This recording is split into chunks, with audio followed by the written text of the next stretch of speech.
Va ora in onda la rassegna stampa.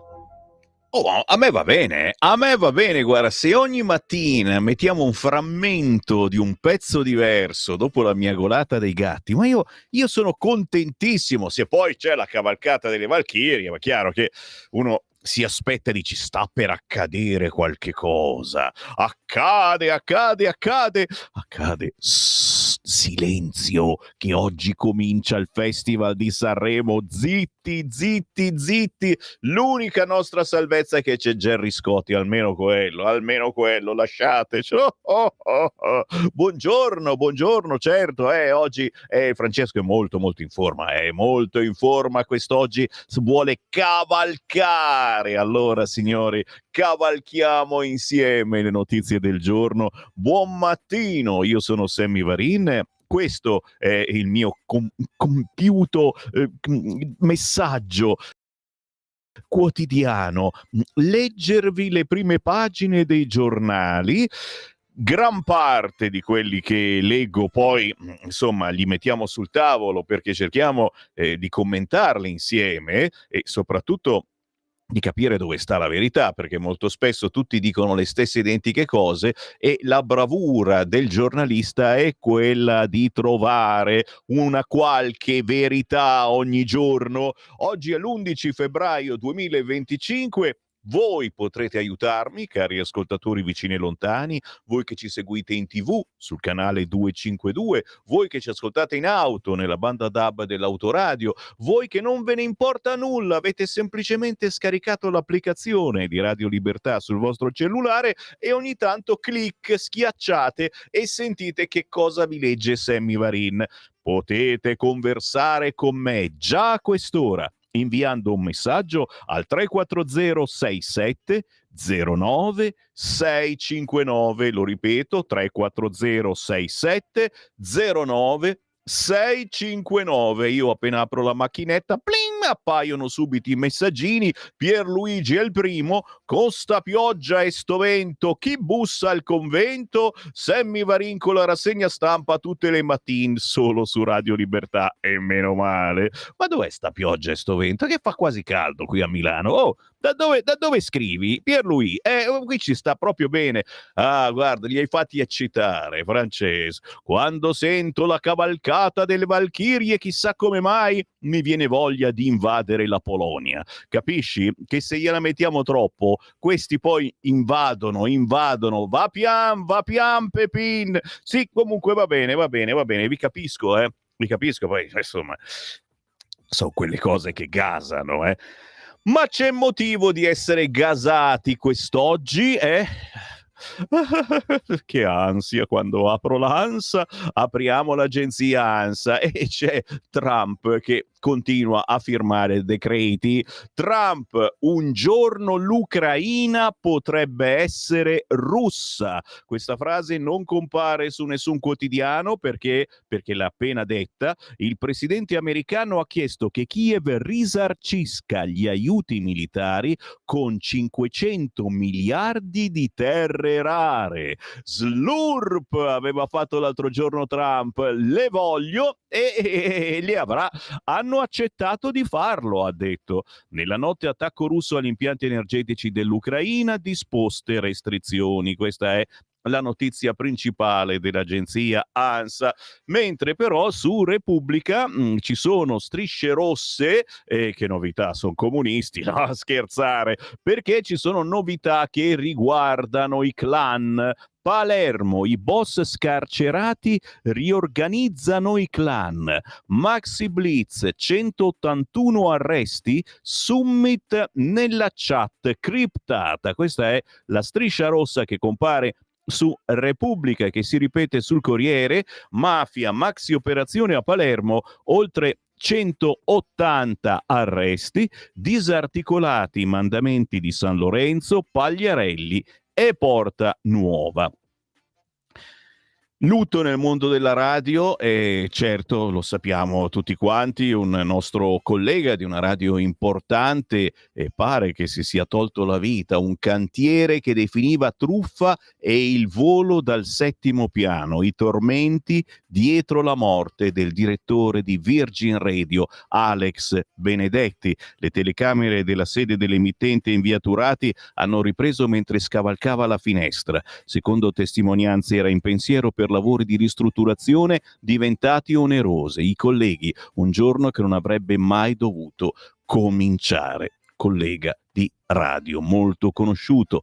Ci tuffiamo certamente sui quotidiani, ma prima ancora chiaramente di quelli importanti andiamo su quelli meno importanti, ma che sanno maneggiare bene le notizie. E allora, ad esempio, il Manifesto titola questa mattina "Tregua in ostaggio", ed è particolare perché, oddio, sicuramente chi s'assomiglia si piglia, però è lo stesso identico titolo del fratellino riformista "Tregua in ostaggio". Trump: nessun diritto ai palestinesi di tornare a Gaza. Hamas rinvia il prossimo rilascio. La rottura è vicina, e forse è stata questa frase di Trump, nessun diritto ai palestinesi di tornare a Gaza, che ha fatto un po' incazzare Hamas e immagino non soltanto lui. Vediamo invece il Manifesto: vacilla l'accordo fragilissimo tra Israele e Hamas, Trump insiste con il piano di pulizia etnica dei palestinesi di Gaza,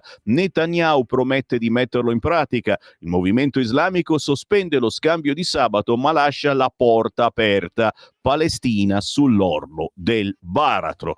Chiaramente siamo alle solite frasi fatte, perché la Palestina è sempre stata sull'orlo del baratro, anzi forse c'è caduta più volte. Andiamo subito a sbirciare i quotidiani oggi in edicola, partendo dai nostri amici bacchettoni di Avvenire, signori. Se non ci fosse Avvenire, vediamo il titolo: "Tregua in tensione". Accuse incrociate tra gruppo terroristico e Tel Aviv. La destra di Ben Gvir: torniamo a bombardare. Trump: nel piano Riviera per la striscia non è previsto il ritorno a Gaza dei palestinesi. Hamas rinvia il rilascio di ostaggi e l'esercito israeliano si prepara a ogni evenienza. Donald Trump, in volo per il Super Bowl, si impegna a comprare, possedere Gaza. Insiste il presidente USA sul piano Gaza Riviera del Medio Oriente e nega ai palestinesi il diritto al ritorno. Staranno bene nei nuovi posti.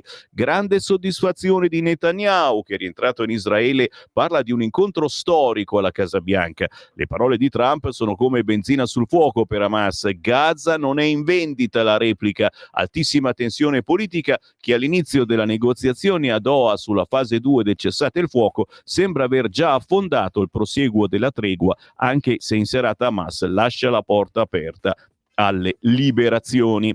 Siamo ancora su Avvenire, che si è accorto di quello che sta succedendo in Toscana. Suicidio assistito alla Toscana. La legge regionale va al voto. La legge regionale sul suicidio assistito in Toscana, prima regione in Italia, alla fine si farà. Dopo il dibattito aperto ieri in Consiglio regionale, oggi è prevista, salvo improbabili sorprese, l'approvazione finale. Una legge che nel corso del dibattito ha cambiato aspetto in alcuni punti fondamentali, a partire dal titolo. Non si chiama più "procedure, tempi per l'assistenza sanitaria regionale a suicidio medicalmente assistito", come recitava la proposta presentata dall'associazione Luca Coscioni. Adesso il titolo è più asettico: modalità organizzative per l'attuazione delle sentenze della Corte Costituzionale 242 2019, 135 2024. Così non si capisce più. Un nome che cerca di depotenziare l'impatto ideologico, ma è proprio che lo spiega un cacchio. Un nome quindi che il presidente della Toscana, Eugenio Giani, indica come una legge che, più che fissare principi, vuole essere di regolamentazione medico-amministrativa. Suicidio assistito alla Toscana. Lo famo alla Toscana, eh? Andiamo su altri giornaloni. Da dove parto? Dai, richiedetemi un giornale. 340-6709-659. Da dove devo cominciare? Vado. Ok, subito, guardali lì.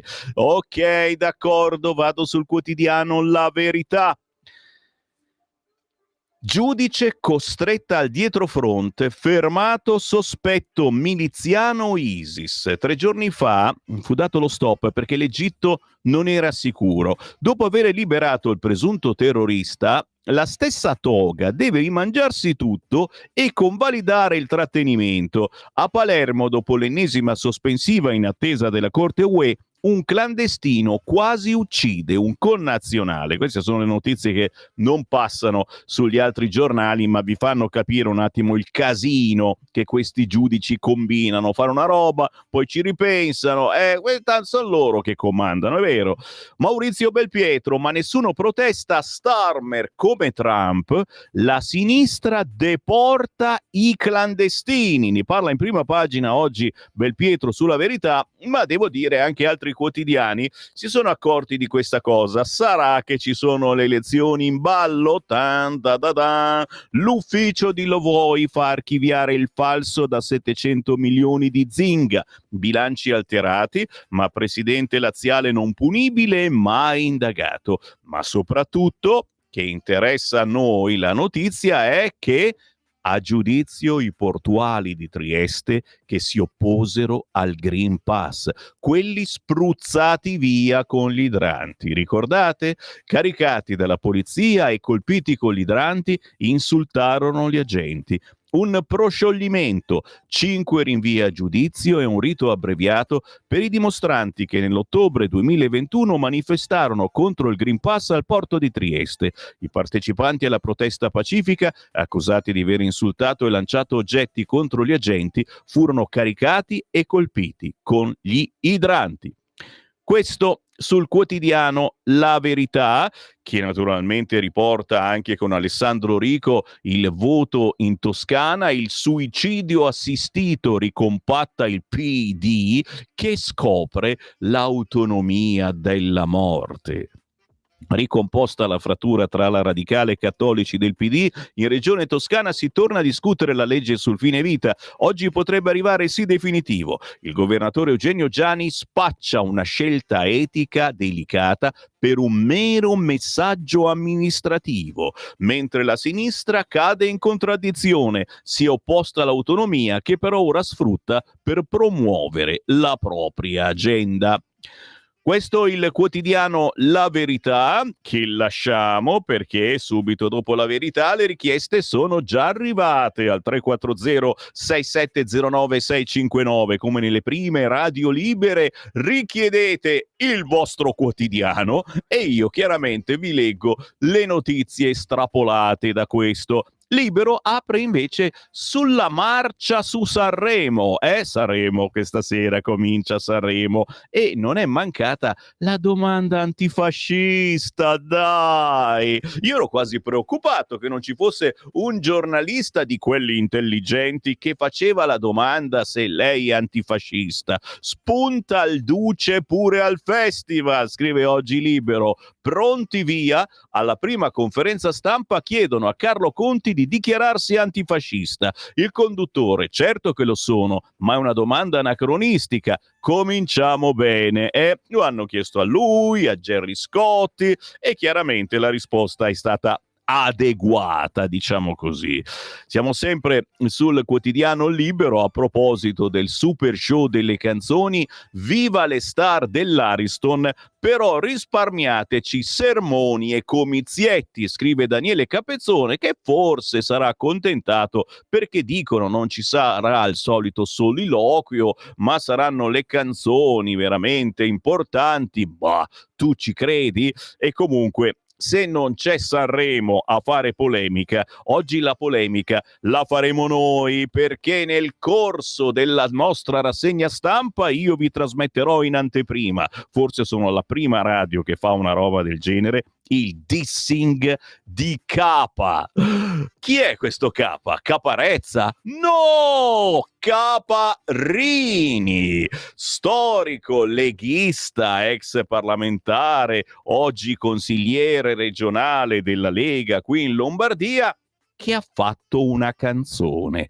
Lui l'ha scritta e a cantarla ci ha pensato l'intelligenza artificiale, e ti dico, ne ha scelta una molto bella, molto brava di intelligenza artificiale. Una canzone su che cosa? Non vi dico niente di più, state lì perché quando meno ve l'aspettate, e c'è il regista che sta guardando e dice: "Che cazzo è in programmazione?" Non c'è, e la trasmetto io, ce l'ho solo io, la canzone di Caparini. Un dissing che chiaramente siete lì a pensare: che cacchio è sto dissing? Dissing è un diverbio, è una litigata, è una risposta a qualcuno che ti ha detto una brutta cosa. Ecco, vabbè, state lì, no? E state lì. Attenzione, oggi, sempre sul quotidiano Libero, sempre a proposito di Sanremo di spalla, il nostro direttore Giovanni Sallusti parla del mondo di Fazio. Odio zuccheroso da salottino chic, signori, e lui se l'è cercata assistendo a una puntata di Che tempo che fa, un'esperienza assai istruttiva, scrive Giovanni Sallusti, certo se uno riesce a ignorare il fatto che domenica sera equivale a un'immersione nella bolla ideologica, ma nella sua versione ciarliera, zuccherosa, avvolgente. Tutto da leggere oggi, acquistate il libro, l'editoriale di Giovanni Sallusti, il nostro direttore, che trovate poi in onda questa mattina alle 9:30 col suo editoriale quotidiano. Sempre sul quotidiano Libero, oggi ricchissimo, la proposta di Donald stoppa la produzione, basta monete da 1 cent, bravo Trump, imitiamolo. E in copertina si vede proprio la moneta americana da 1 centesimo e il nostro 1 cent. Che facciamo? Li togliamo dalle balle uno, cosa te ne fai? Ma neanche più all'S lunga, ti fanno lo sconto pure loro, e che cavolo, togliamoli dai portafogli, per favore, per piacere. Già appena erano usciti, vi ricordate come si erano arrabbiati in chiesa? L'avevano detto apertamente: non mettete più l'offerta da 1 centesimo. Non li volevano, ma io gliene davo tanti, mica soltanto una moneta, gli riempivo tutto qua. Niente, non le vogliono più perché non c'è più nessuno che le conta, perché non sanno più contare. Chiaramente aspetto i vostri commenti, ragazzi, stiamo dicendo cose importanti e intelligenti. 340 6709 659, anche voi che state per andare a lavorare, mi raccomando, perché questa sera, poi oggi è martedì, alle 20:30 va in onda la replica della rassegna stampa. Ogni sera tra le 20 e le 21 replichiamo. Dove vado? Dai, richiedete il vostro quotidiano preferito. 340 6709 659. Attenzione, chi mi scrive il manifesto è il solito comunista, ma la prima pagina l'ho già letta, basta, non la leggo più. E allora, subito dopo il manifesto, per, come si può dire, importanza comunista, c'è il Fatto Quotidiano, che non è comunista, ma è molto peggio. Santanchè ai suoi in cassa, lavorate sempre o chiudo. I verbali parlano ai PM e ai dipendenti di Visibilia che risultavano in cassa integrazione Covid, e la foto sola nell'aula vuota. Ci potremmo fare un altro dissing. Le destre la scaricano alla Camera nel dibattito sulla mozione dei 5 Stelle. Oh, Fatto Quotidiano! Ieri era lunedì, capito? È sempre così l'aula di lunedì, anche peggio. Santa polenta, va bene, questa è la prima pagina, sappiatelo, del Fatto Quotidiano. L'Unione Europea dà 130 milioni segretati ai giornali. I fondi distribuiti dalla Presidente della Commissione von der Leyen e da quella dell'Europarlamento Metsola prima delle elezioni di giugno, anche a diversi big italiani attraverso Havas, ma nomi e cifre non sono pubblici, ok? Sappiatelo. C'è anche la protesta dei cittadini. In Milano il PD fa contento Sala sul salva abusi. Avremo modo naturalmente di approfondire la questione. fa vedere l'orologio, 7:50, dai, forza, che alle 8 c'è la prima pausa. Lo ricordo per tutti i nuovi ascoltatori, qui ogni mezz'ora va in onda un artista indipendente che non gira sulle altre radio nazionali. Poi da oggi c'è Sanremo, quindi da questa sera praticamente quando girate su altre radio sentirete solo Sanremo. Noi facciamo il contro Sanremo, mandando in onda solo artisti indipendenti sconosciuti a livello nazionale, ma conosciutissimi dai propri fan e soprattutto nel proprio territorio. Chiaro che ogni tanto facciamo qualche strappetto alla regola e per insegnarvi che c'è anche della buona musica tra quelli fighi che comunque non vengono trasmessi molto spesso dalle reti blasonate. Tra 10 minuti vi farò sentire un altro pezzo dall'ultimo album di Roberto Cacciapaglia, che non è proprio l'ultimo, nel senso non è proprio sconosciutissimo dagli addetti ai lavori, però, e dalle persone comuni, no, perché è un genere che non gira sulle radio importanti. Vado sul quotidiano, vado su Repubblica, che c'ho qualche ascoltatore del PD che mi vuole bene, io chiaramente voglio bene a tutti quanti. Vai con Repubblica. IA, intelligenza artificiale, questo è il titolo principale di Repubblica, la nuova sfida di Musk. Il patron di Tesla guida un consorzio di investitori che ha offerto 97 miliardi per l'acquisizione di OpenAI, la replica di Altman che nel 2015 fondò con Elon la società che controlla ChatGPT. No grazie, prenderò io X. Ma guarda, tra ricastri si fanno di quelle battute, come ridiamo. Trump, compro Gaza, anche questo. Hamas frena sugli ostaggi, tregua in bilico. Poi la vicenda di Barbara D'Astolto, 48 anni, il suo molestatore fu assolto 2 volte. Dire no dopo 20 secondi non cancella le molestie, perché lei ha aspettato 20 secondi a dire no alle molestie e praticamente hanno dato ragione al molestatore. Come dico sempre io, la verità sta nel mezzo. Chiaro che girano le balle su queste cose, girano altrettanto le balle quando a volte si esagera e una donna viene molestata. Se gli fai qualunque cosa è una molestia, è qualunque effusione, scherzo, non si può fare niente. Quella, se vuole, ti manda in galera. Lo so, sto facendo un discorso matriarcale, patriarcale, tutte quelle robe. Vabbè, posso dire che si sta girando un po' troppo la frittata o no? Poi potete, insultatemi, mi piace. 340 6709 659. Ditemi se non si sta un po' troppo girando la frittata.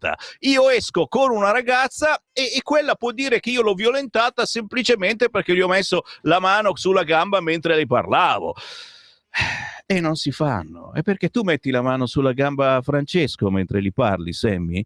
Molto spesso ho cercato più volte di baciarlo, se non fosse che ha la barba che punge proprio, la mia ancora di più in questi giorni, ma la mia la levo quando meno te l'aspetti. Mi piace essere glabro, capito? Quindi adesso sono barbone, poi magari domani sarò glabro come il sederino di un bambino. È che mi fa anche vedere, non commentano. Francesco è superiore, lui questo parla più tardi, c'è un altro orario lui in cui parla. Sì, bene, ancora. Il quotidiano Repubblica, la Corte Penale dell'Aia, l'Italia sotto indagine per il caso Al-Masri. Oh, quanto tempo che non lo sentivamo nominare. Beh, chiaro che qui su questa radio, nella mia trasmissione, nella mia rassegna stampa, nel mio momento, Al-Masri il minimo possibile, perché ci ha rotto le balle. Sì, sicuramente un pasticcio, abbiamo fatto cazzate, ma basta, ci sono altri problemi che ha la povera gente.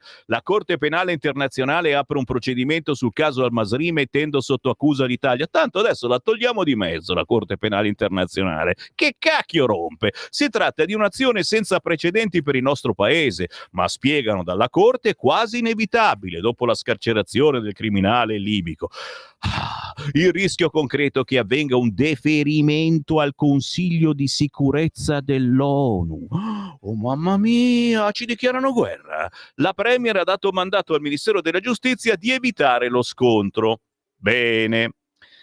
Dove vado? Dove vado? E che quando queste cose poi cioè, Massimo Recalcati sulle foibe, non basta ricordare il passato. Oggi su gran parte dei quotidiani c'è il resoconto naturalmente della giornata del ricordo celebrata ieri. Il massacro delle foibe come ogni altro evento collettivo che ha offeso profondamente la natura insacrificabile del... Basta, sono già stufo, basta, non riesco, è più forte di me. Questi comunisti che sto scherzando naturalmente, però è che sono i termini che si usa.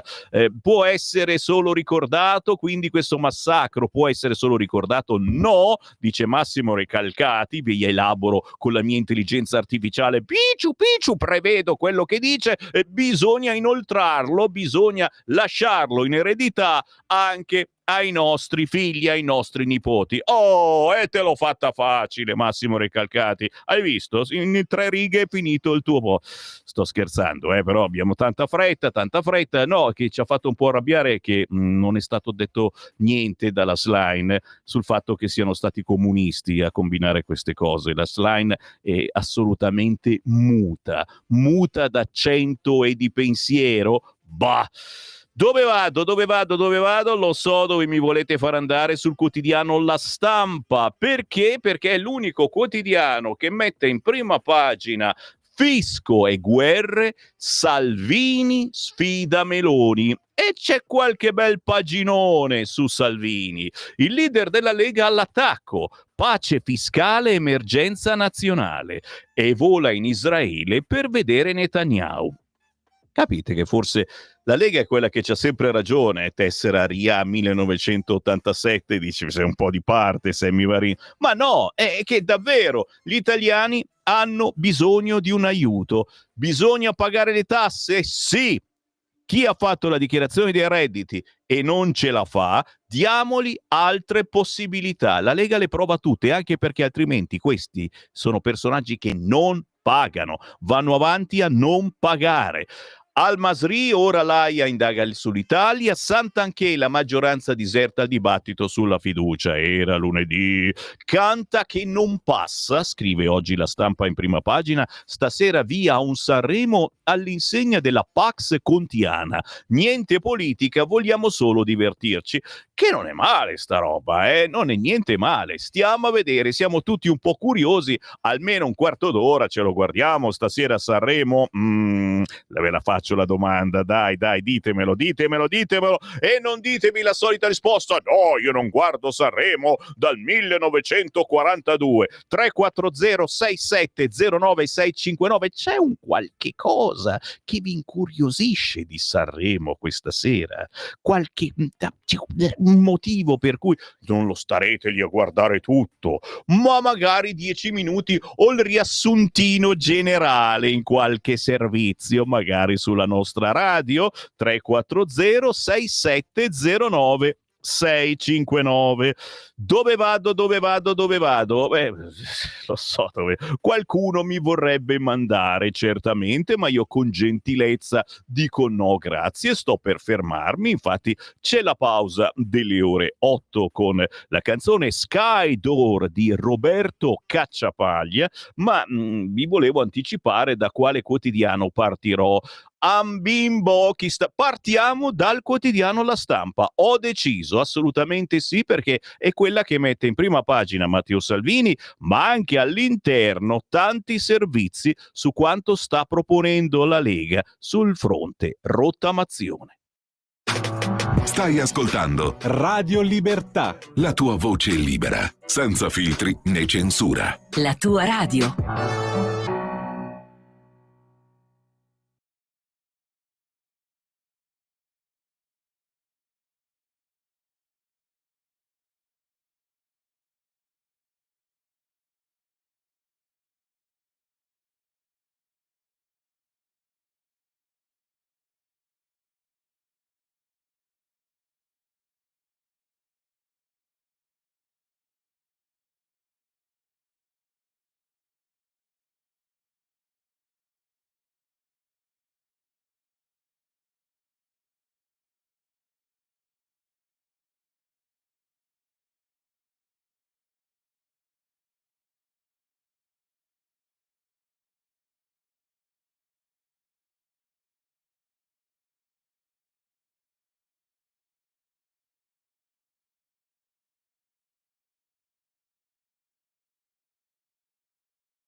No, lasciami qui ancora un attimo, sto benissimo. Ah, che bello, sono sdraiato sul tavolo, mi ricorda no, non posso dirla questa, ma io ve lo dico lo stesso. Mi ricorda tanto Poletti, sì, quello che vedi in televisione, quando è stato direttore, per qualche annetto è stato direttore di Radio Padania Libera, signori, la fine degli anni 90 erano, e lui faceva c'è stato un periodo che, conduceva la mattina una specie di rassegna stampa e praticamente, si sdraiava sul tavolo, perché erano le 7:30, 8 di mattina, no, e ascoltava quello che dicevano gli ascoltatori, perché facevamo sempre telefonate in diretta.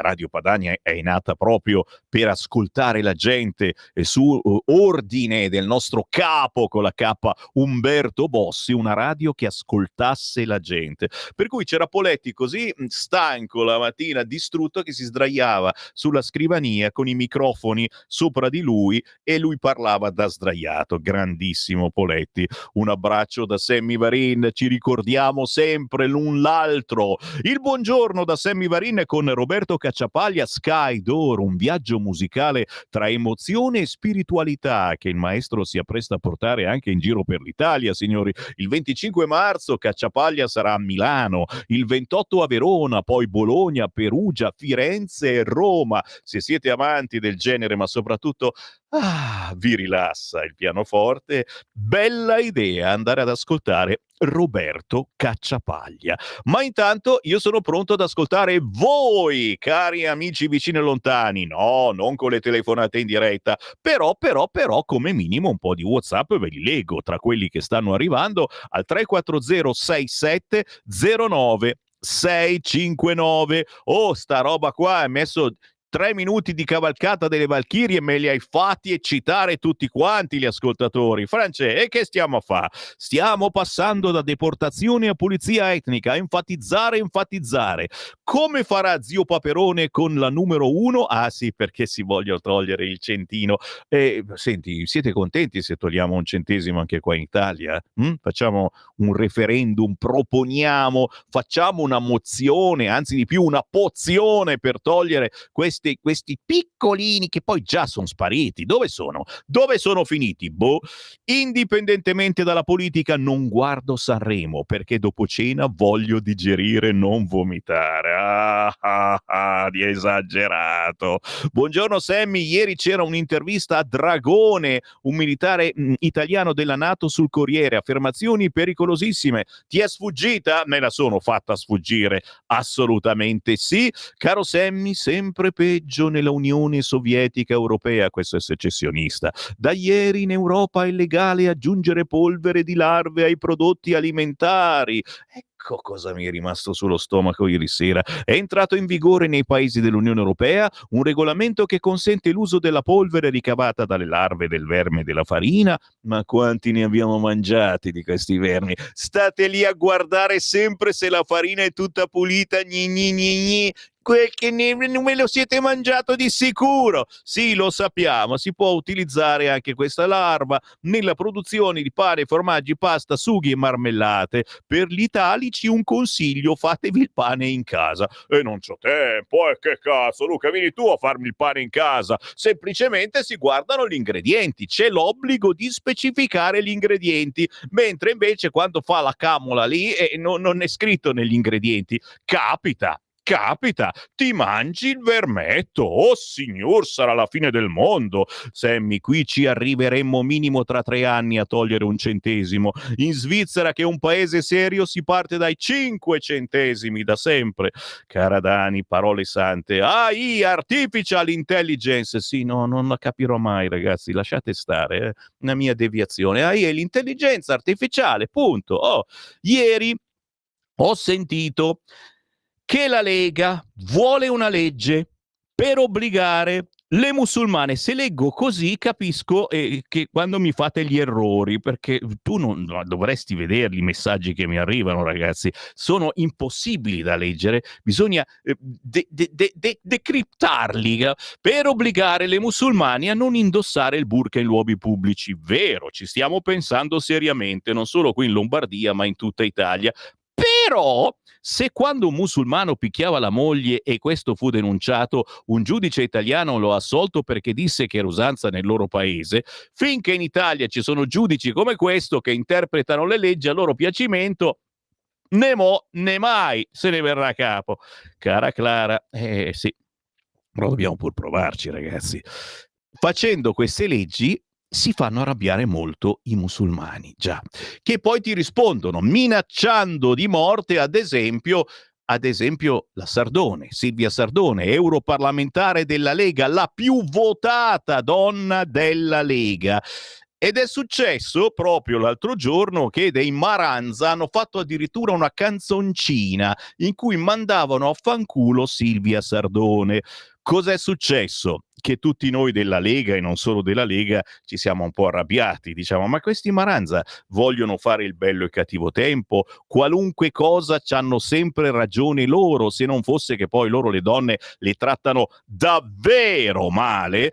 E sai cos'è successo? Sai cos'è successo? È nata una canzone. Sì, un dissing, si chiama così. Quindi una specie di litigio musicale inventato da Davide Caparini, ex parlamentare molto notissimo all'interno della Lega e non soltanto, che ha utilizzato proprio l'intelligenza artificiale per fare una canzone scritta da lui poi suona anche molto bene la chitarra. Con questa chitarra ha preso ed è andato in via Padova, proprio la via milanese dove sono tutti italiani assolutamente, e dove è stato girato il video dei Maranza che minacciava di morte Silvia Sardone, che è sua moglie, tra parentesi. Sono la prima radio che manda in onda questa canzone di cui ne parla oggi il quotidiano Libero, e io ve la mando subito perché mi piace, è un pezzo tosto, forte, ripeto, cantato dall'intelligenza artificiale, e già questo piace meno, però scritto proprio da Davide Caparini e che dice le cose che diremmo ognuno di noi. La canzone si intitola Non è colpa della Sardone. Oggi ne parla soltanto il quotidiano Libero. Noi siamo la prima radio al mondo, e forse l'ultima, che trasmette questo pezzo, e ti mando in onda anche il video dove vedi Davide Caparini in giro per via Padova con una chitarra al collo, e c'è un bel coraggio, e infatti c'è qualche africanetto che lo guarda in maniera strana. Signori, non è colpa della Sardone, il dissing di Davide Caparini. Che coraggio! Sul cursore.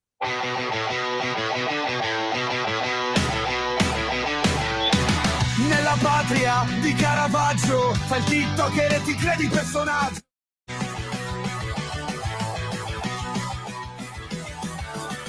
King of Street con zero cultura, sei solo uno sfigato da paura.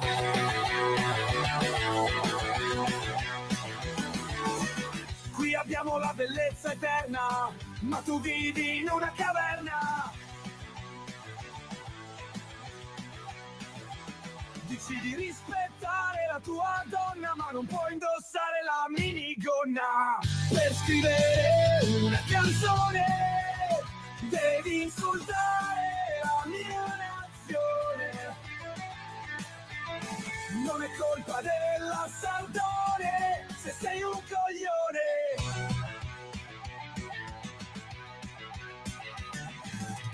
Ti abbiamo dato casa e curato, tu sputi nel piatto dove hai mangiato.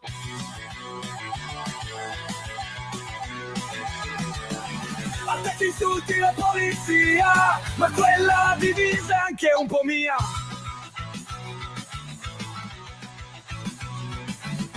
Obblighi la tua ragazza al velo, vivi ancora nel Medioevo. Se non ti senti italiano, torna a casa tua, questa è Milano. Per scrivere una canzone devi insultare la mia nazione.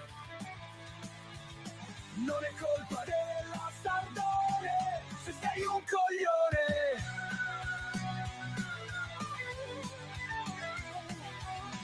Signori, il dissing di Davide Caparini, prima radio che lo trasmette, ditemelo che vi ho fatto godere, c'è il video su YouTube, basta scrivere, certo, Davide Caparini, non è colpa della Sardone, è chiaro che ci scappa il caso adesso, perché i Maranza che hanno insultato, minacciato di morte Silvia Sardone risponderanno a loro volta, naturalmente. Dove lo facciamo il video stavolta?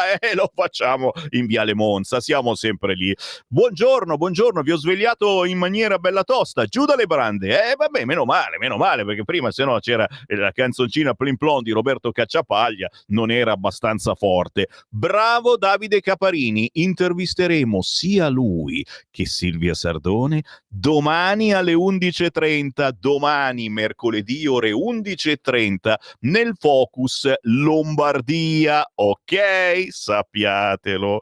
A proposito chiaramente di Davide Caparini, e allora fatemi andare sul quotidiano Libero, così chiudiamo l'argomento. Il quotidiano Libero che in prima pagina parla del Sanremo, spunta il Duce pure al festival, ed è proprio il primo giorno di Sanremo che Caparini ha deciso di far uscire questo dissing su tutti i social. All'interno, vi dicevo, il bellissimo editoriale del nostro direttore Giovanni Sallusti, fenomenologia del buono, il mondo di Fazio, odio zuccheroso da salotto chic. Domande sdraiate e allusioni al regime, con tono pacato Fabio capovolge la realtà.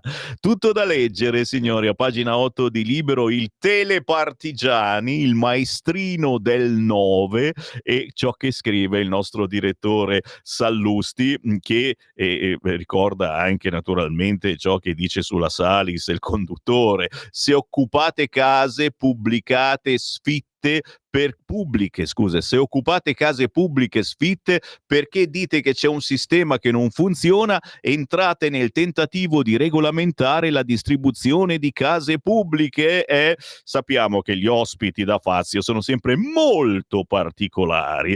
Resto sulla stessa pagina perché c'è Massimo Sanvito, proprio a proposito della Salis. Giovedì l'audizione sulla revoca dell'immunità Ilaria Salis, e Ilaria litiga col governo ungherese. Budapest: va in TV e non affronti la giustizia. La replica: io in galera da innocente. Oggi Libero è veramente potente, così come hanno chiesto la patente di antifascismo a Sanremo. Pietro Senaldi ci ricorda che al festival è spuntato pure il Duce. In conferenza stampa chiedono a Conti di dichiararsi antifa. Lui: lo sono, ma è una domanda anacronistica. Lo hanno chiesto anche a Gerry Scotti, sappiatelo.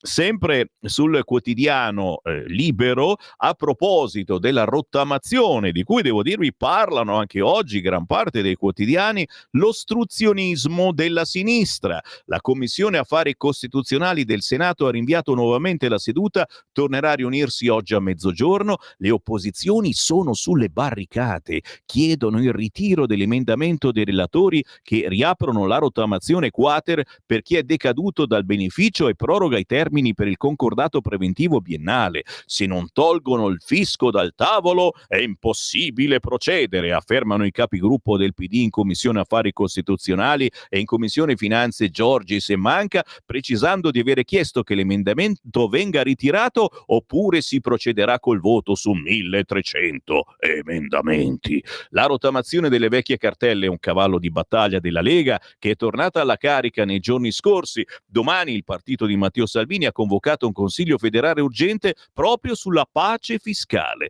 Secondo il vice premier si tratta di provvedimenti di emergenza nazionale. Intanto l'emendamento a milleproroghe in discussione in Commissione Affari Costituzionali in Senato consentirebbe una riapertura dei termini per coloro che sono decaduti nell'utilizzo della rottamazione quater. Chiaramente chiedo a voi, popolo di Radio Libertà, comunisti, fascisti, che non votate da 20 anni, Cosa ne pensate di ciò che sta facendo la Lega? Questa cosa sulla rottamazione che sta portando avanti, facciamo bene oppure no? 340 6709 659. Qualcosa si può sempre avere da queste persone che altrimenti sono lì bloccati e non pagheranno mai. La retata imbarazza il sindaco anti-Fratelli d'Italia. Il blitz nel napoletano a Pomigliano d'Arco. Per Camorra 27 arresti. Se ne sta parlando anche in queste ore. Il primo cittadino negava l'esistenza dei clan polemizzando con la meloniana Colosimo, sappiatelo. Torna in mare la Sea-Watch 5, no, con la benedizione chiaramente del Papa. I giudici cancellano il fermo amministrativo e sospendono la multa per la ONG. Vabbè, lui le benedice tutte. Torna in mare la Sea-Watch, l'imbarcazione era sottoposta a fermo amministrativo con l'accusa di non aver chiesto il permesso alle autorità libiche prima di soccorrere alcune persone nel Mediterraneo, ma ora i giudici hanno annullato la sanzione. Una in più in mare, ma soprattutto eccolo qua, Fabio Rubini con il marito leghista della Sardone, le canta in versi ai Maranza dopo il brano con minacce a Silvia. Il consigliere lombardo compone alcune strofe ironiche rivolte ai trapper. Tu dici di rispettare la tua donna, ma non puoi indossare la minigonna. Chitarra in spalla, camminata sicura, sguardo da duro. Davide Caparini, consigliere regionale lombardo e leghista della prima ora, attraversa via Padova e il quartiere Adriano sulle note di Non è colpa della Sardone, brano dalle sonorità punk rock che lui stesso ha scritto per difendere la moglie Silvia e replicare al brano dei Maranza che pochi giorni fa avevano girato un video trap per insultare l'europarlamentare leghista. Quelli che se ne intendono lo chiamano dissing, cioè, per usare la definizione della Treccani, un brano che ha l'obiettivo di prendere in giro, criticare o addirittura insultare una o più persone.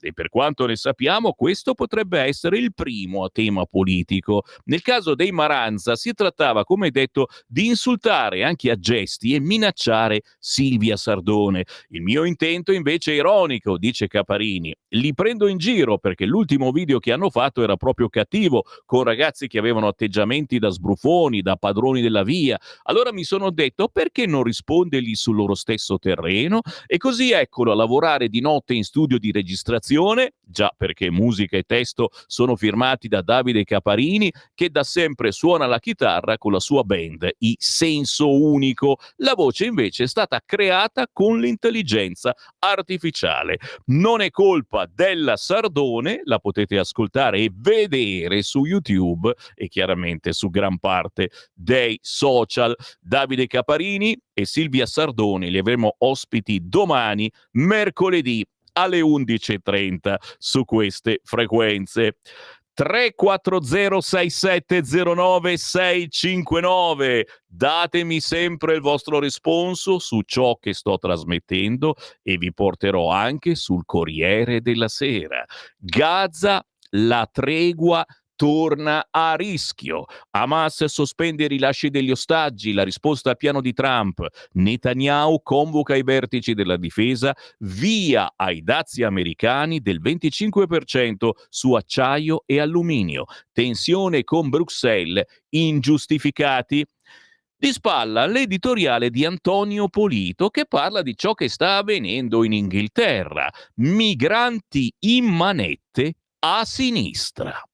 Se uno dei pochi governi di sinistra d'Europa imita Trump e organizza uno show di deportazione di immigrati mostrati in TV mentre vengono fermati nei blitz, radunati nei centri, messi su un bus e portati in fila indiana alla scaletta dell'aereo sotto scorta della polizia, vuol dire che destra e sinistra non esistono più e che il problema è uguale per tutti?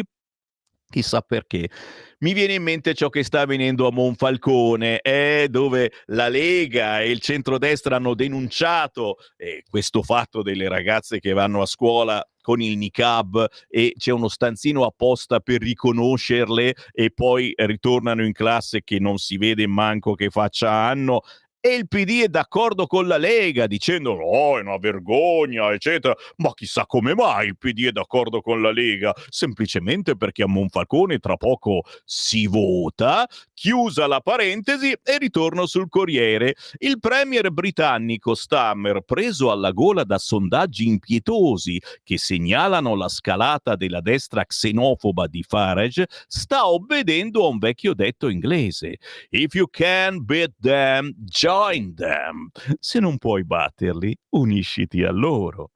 Non è detto che ci riesca, anzi, magari gli elettori invece di un'imitazione preferiranno l'originale. Del resto, che per l'elettorato britannico il problema sia serio era ben chiaro fin dai tempi della Brexit, fatta anche per cacciare gli italiani accusati di togliere lavoro e welfare agli inglesi, figurarsi gli afghani. Infatti il governo conservatore di Sunak aveva ipotizzato addirittura di portare gli indesiderati in Ruanda. Il laburista Starmer era venuto a Roma da Giorgia Meloni per studiare la soluzione Albania, poi deve avere rinunciato, visto l'esito, ma, stiamo a vedere.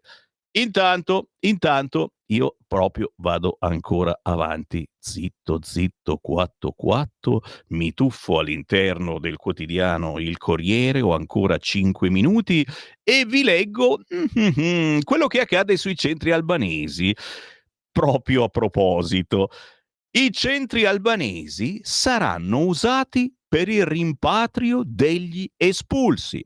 L'ipotesi del decreto per replicare i CPR presenti in Italia, i paletti della Commissione europea. Insomma, da centro di accoglienza per richiedenti asilo provenienti da paesi inseriti nella lista italiana di quelli sicuri, a centro di permanenza per il rimpatrio destinato ad accogliere i migranti già destinatari di decreto di espulsione dall'Italia e quindi da riportare in patria.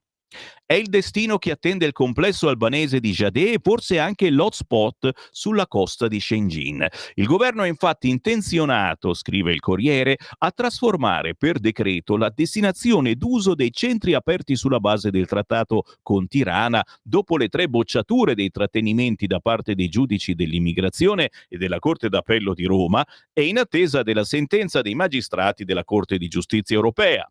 Questi ultimi chiamati a rispondere ai quesiti di alcuni tribunali italiani su quali siano i paesi sicuri secondo l'Unione Europea per capire chi possa accedere alle procedure accelerate alla frontiera. Parere che è previsto per il prossimo 25 febbraio, ma qualcosa ci dice che forse ritarderà.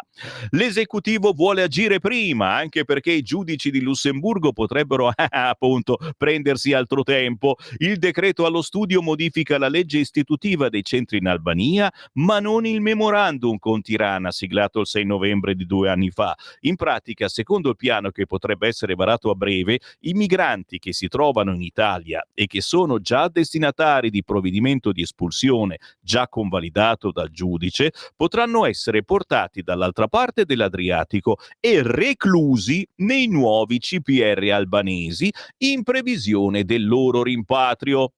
Esulta il leader dei 5 Stelle ed ex premier Giuseppe Conte, per il quale il governo sta ripiegando sull'idea di fare dei centri in Albania dei semplici CPR, come quelli che sono già in Italia, per i migranti in attesa di espulsione, con l'aggiunta che andrebbero da una sponda all'altra dell'Adriatico a nostre spese e con il corredo di tutto il personale necessario. Meloni, ti avevamo avvertito in tutti i modi, non funzioneranno. Sui social Conte aggiunge: la diciamo noi la verità agli italiani. Sentiamo. State prendendo atto del fallimento a spese nostre del progetto iniziale messo a punto senza nemmeno valutare la sua compatibilità con il diritto europeo. Ma l'Europa è d'accordo. Si sbarca quindi come sempre in Italia, mentre il vice premier e ministro degli esteri Tajani, di fronte all'ipotesi di trasformare i centri in Albania, si limita a un vedremo. Giovanni Donzelli di Fratelli d'Italia assicura: non cambiamo idea sul progetto e sulla sua necessità. Lavoreremo affinché entri pienamente in funzione, nonostante vogliano provare a fermarci. Non ci scoraggeremo e andremo fino in fondo, dato che si tratta di un piano che ha valore e che nel resto d'Europa stanno iniziando a prendere come esempio. Ma proprio dalla Commissione europea sottolineano come i centri di rimpatrio dovranno prevedere forti garanzie per individui, accordi vincolanti con i paesi terzi e rispettare sempre i diritti fondamentali e il diritto internazionale. Pur non commentando direttamente un eventuale cambio di utilizzo dei centri, la Commissione UE conferma di essere comunque in contatto con le autorità italiane sull'attuazione del protocollo con l'Albania, così come sui CPR sono in corso discussioni con gli Stati membri sullo sviluppo del concetto collegato a queste strutture, perché i rimpatri sono una parte integrante di una politica migratoria efficace, e a marzo la Commissione presenterà una proposta legislativa proprio su questo tema. Il paginone del Corriere a pagina 8 del quotidiano Il Corriere, ci sono poi anche le domande e risposte con Adriana Logroscino. Che cosa hanno stabilito la Corte di Giustizia UE e i magistrati italiani e cosa può fare Roma. Ma su questo naturalmente ci ritorniamo, perché sarà il futuro e certamente contiamo che questi centri, che al momento sono vuoti, vengano riempiti al più presto. Di chi, di che cosa, ne parliamo più tardi. Adesso c'è la pausa ed è in arrivo. Oh ragazzi, da oggi vogliamo ricordare il grandissimo Sergio Bassi. Si avvicinano i 5 anni che Sergio Bassi ci ha lasciato a causa del Covid. Da oggi, una volta alla settimana, celebriamo questo grande artista sconosciuto naturalmente a livello nazionale, ma ben conosciuto da noi leghisti e da tanta gente che ama il buon cantautorato. Ascoltiamo tra pochi istanti la storica È il vento del nord. Stai ascoltando Radio Libertà. la tua voce libera, senza filtri né censura. La tua radio.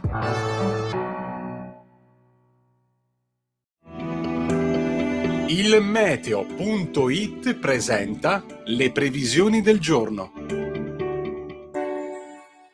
Tempo di stampo autunnale sull'Italia con temperature miti e pioviggine. Al mattino fenomeni attesi al nord e parte del centro, specie su Liguria di Levante e Toscana. Nel pomeriggio peggiora al nord con piogge deboli sparse, moderate in Liguria e in Toscana, ampie schiarite altrove, specie sul sud peninsulare.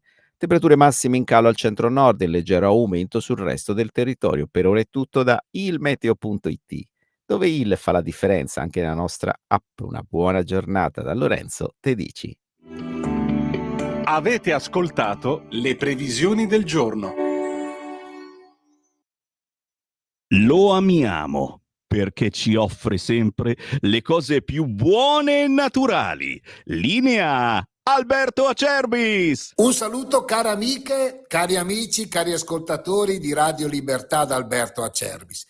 Allora, in questo periodo uno dei prodotti più richiesti che abbiamo è la nostra soluzione alla bava di lumaca, il nostro integratore alimentare Bronco Free. Bronco Free non è un prodotto industriale, non contiene il lattosio, il glutine, il saccarosio, gli OGM, i coloranti. Ma che cos'è Bronco Free? Bronco Free è un integratore alimentare che serve per calmare la tosse grassa, la tosse secca, fluidificare il catarro per facilitare l'espettorazione. La presenza del timo, della verbena, dell'altea, del papavero fanno di Bronco Free un prodotto straordinario.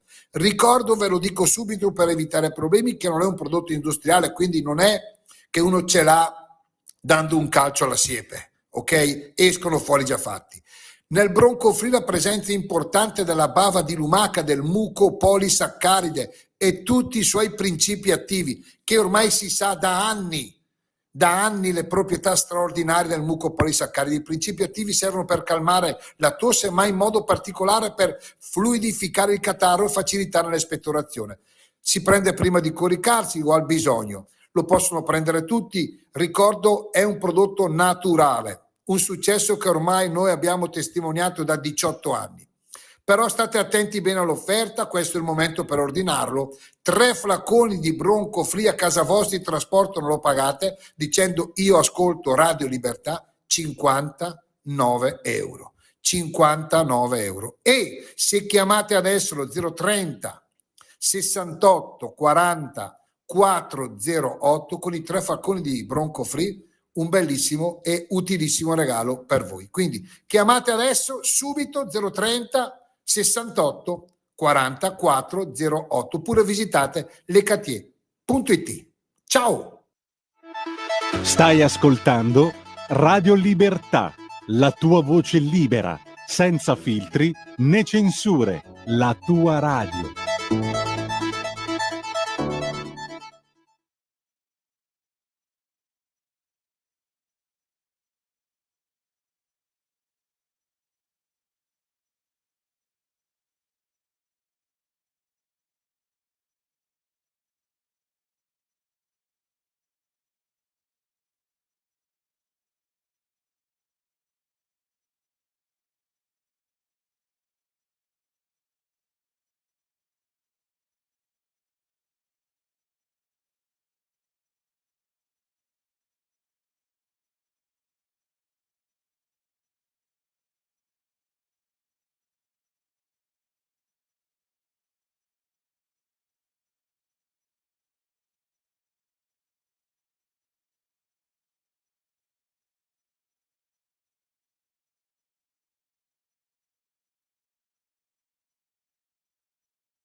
Proprio così, è Il vento del nord, storica canzone di Sergio Bassi.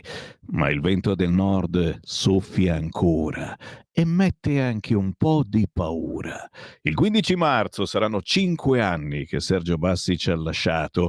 È uno storico cantautore del nord, ma non soltanto, che trovate in tante compilation, anche prodotte da noi. Mi ricordo la Padania Compilation volume 2, ma anche la sua antologia Una zolla di terra. Vogliamo ricordare ogni settimana Sergio Bassi e la sua musica, che trovate ancora su tutti gli store digitali, trovate in vendita su Amazon e trovate in distribuzione negli eventi targati Lega al gazebo di Radio Libertà. Vogliamo ricordare Sergio Bassi insieme a tutti voi, perché c'è un affetto gigantesco per questo artista, un affetto che naturalmente mandiamo con un grosso abbraccio alla moglie Alba che ci sta ascoltando. Gli 8:39 era un altro tipo di dissing ai tempi, forse è più dolce, più importante. Il buongiorno da Sammy Varin. Quanti messaggi, ragazzi, al 340 6709 659. Chi ha la lacrimuccia per Sergio Bassi, la sua bellissima musica indimenticabile. Chi giustamente fa i complimenti a Davide Caparini, il suo dissing che abbiamo sentito prima. Chi commenta, ad esempio, vediamo. Buon di Sammy, stamattina avevi incominciato così bene con Wagner, poi mi sei caduto parlando di Sanremo dalle stelle alle stalle. Lo so, ma il bello di questa rassegna stampa che vi porto su e poi cadiamo giù e poi di nuovo su. Buongiorno Sammy, purtroppissimo questa settimana devo andare a letto presto, quindi niente Sanremo, caro Fabio. Io vado d'accordo con te, anch'io a letto presto. Buongiorno Sammy, peccato che stasera c'è la Champions, mi perdo Sanremo.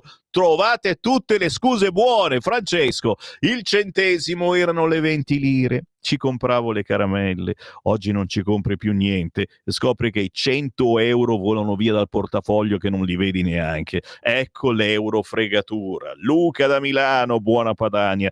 Proprio vero, ma soprattutto questi sono così piccolini che poi alla fine non li vuole davvero più nessuno, neanche noi. Caro Sammy, prima finanziamo l'Ucraina con le armi, poi finanziamo per la ricostruzione, poi la finanziamo per le terre rare, poi ci dicono che non ci sono i soldi per le pensioni, per i pensionati e per la sanità. E viva la coerenza! In compenso abbiamo un ottimo ministro dell'economia che viene premiato perché usa bene il bottone del pilota automatico. Ma va là Ferdinando, ringrazia il cielo che abbiamo un ministro del genere, altro che. Via il Sent, via Mattarella e via tutti quanti. C'è anche un audio, sentiamo cosa ha da dire questo. Buongiorno Sammy e buongiorno a tutta Radio Libertà. Ciao. Io condivido pienamente tutto ciò che è stato detto su Sanremo da Vittorio Feltri e anche quanto detto riguardo la festa di San Valentino. Rivolgo un saluto caro al direttorissimo Vittorio Feltri e penso proprio che prevedo anzi che un Bamba della settimana andrà sicuramente a qualcuno di questi personaggetti che saranno sul palco di Sanremo. È vero, Ciao, un saluto a tutti. Grazie caro, sì, certamente ricordo Vittorio Feltri ospite nella settimana di Radio Libertà il giovedì, se non erro, lo abbiamo sempre qua intorno alle 9:40. Ancora WhatsApp, anche audio al 340 67 09 659. Commentate la rassegna stampa di Sammy Varin, sentiamo questo. Allora. Buongiorno Sammy, qui dalla Germania, sempre io Salvatore, il polemico. Niente, per quanto riguarda Sanremo, qui in Germania la domanda che si fanno tutti i tedeschi, non gli italiani, i tedeschi, che sono ma noi abbiamo sempre sentito Pupo, Ramazzotti, Gianna Nannini, dov'è Pupo? Lucio Dalla e Pupo in Russia, eccetera. Però gli ultimi 5 anni di Sanremo non ci ricordo non c'è nessuna canzone che ci ricordiamo. È vero.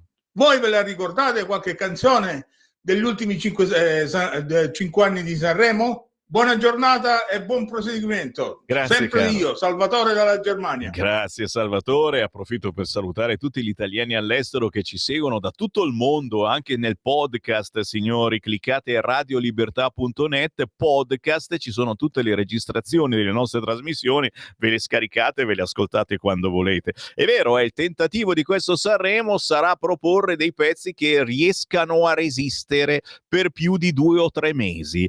Ti giuro, che è una cosa terribile davvero. Ci rituffiamo tra poco sui vostri WhatsApp, signori, ma adesso torniamo alla realtà. Qualcuno ancora mi scrive di leggere il manifesto. Basta manifesto, ve l'ho già letto. La Stampa, a proposito del vento del nord, torna ancora, già, proprio la Lega a pagina 2, un paginone su quello che la Lega sta portando avanti.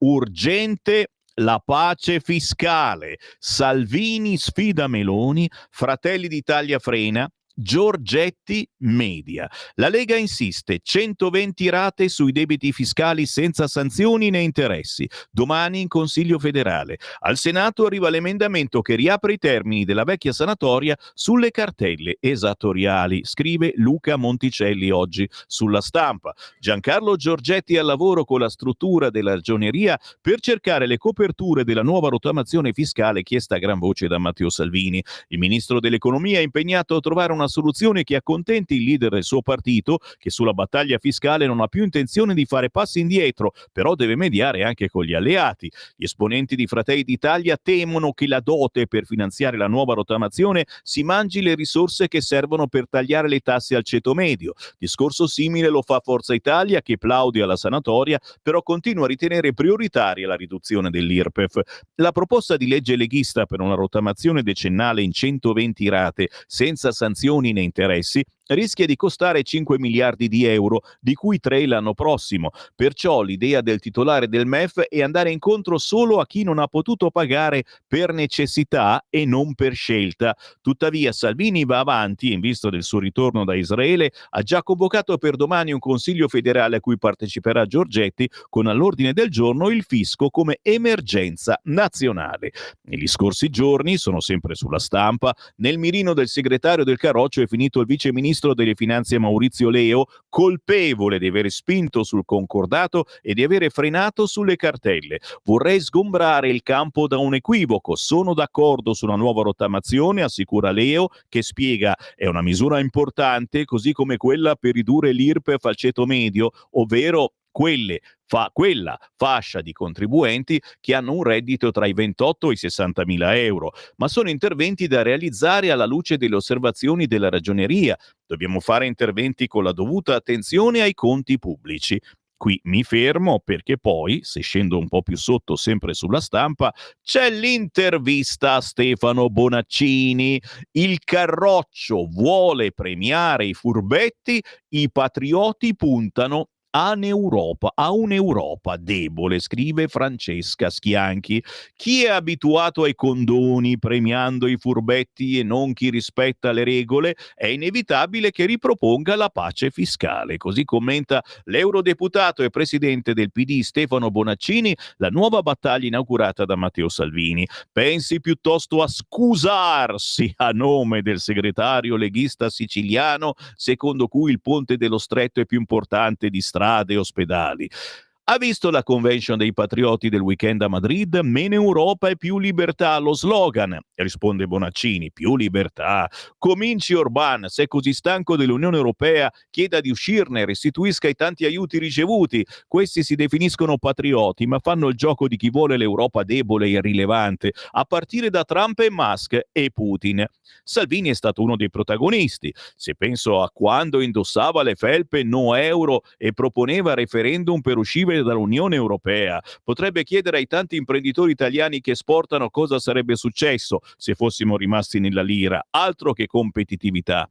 A proposito di esportazioni, gli chiede la Stampa, come ci si può proteggere dal rischio dazi di Trump? Risponde Bonaccini, per ora siamo alle minacce. Trump potrebbe sparare alto per poi scendere a compromessi. Ovvio comunque che l'Unione Europea deve rispondere unita e insieme senza farsi intimorire.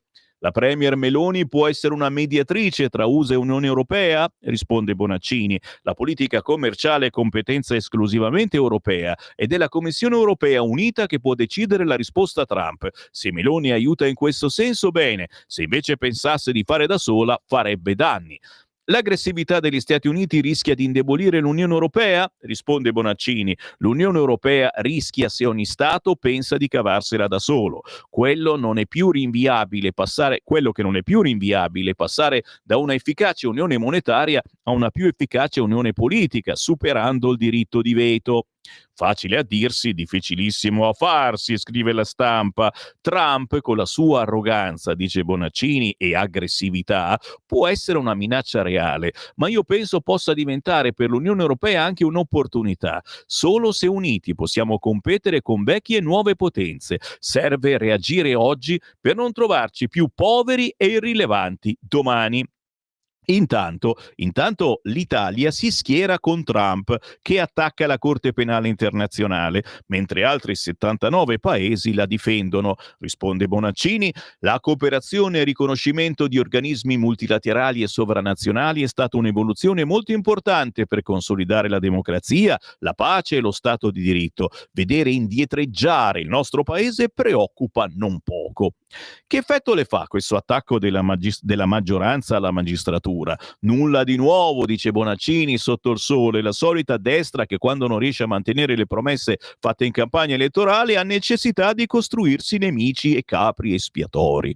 Provano a mantenere la promessa dei centri in Albania per i migranti, potrebbe diventare centri per rimpatrio degli irregolari. La convince questa nuova versione? E qui vi lascio del dubbio. Secondo voi? Tacciamo di infinite cose e andiamo avanti, perché sul quotidiano La Stampa oggi è ricchissimo. Anche a pagina 3 si parla di Matteo Salvini, si parla di Lega e si parla del viaggio che ha fatto il leghista Matteo Salvini, che lancia la fronda continua.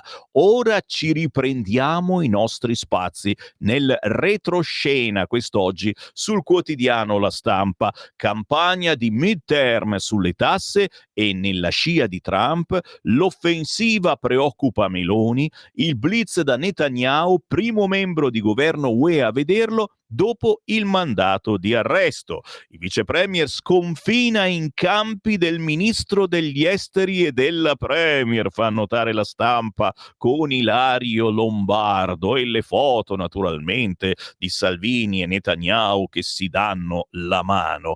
Chiaro a voi, tutto da leggere. Quest'altro paginone sul quotidiano La Stampa, che concludiamo per darvi naturalmente il sapore di questo giornale che sappiamo tutti come le pensa, a pagina 17, vergogna razzista. È chiaro che se fosse vero c'è comunque da vergognarsi. Cosa è successo?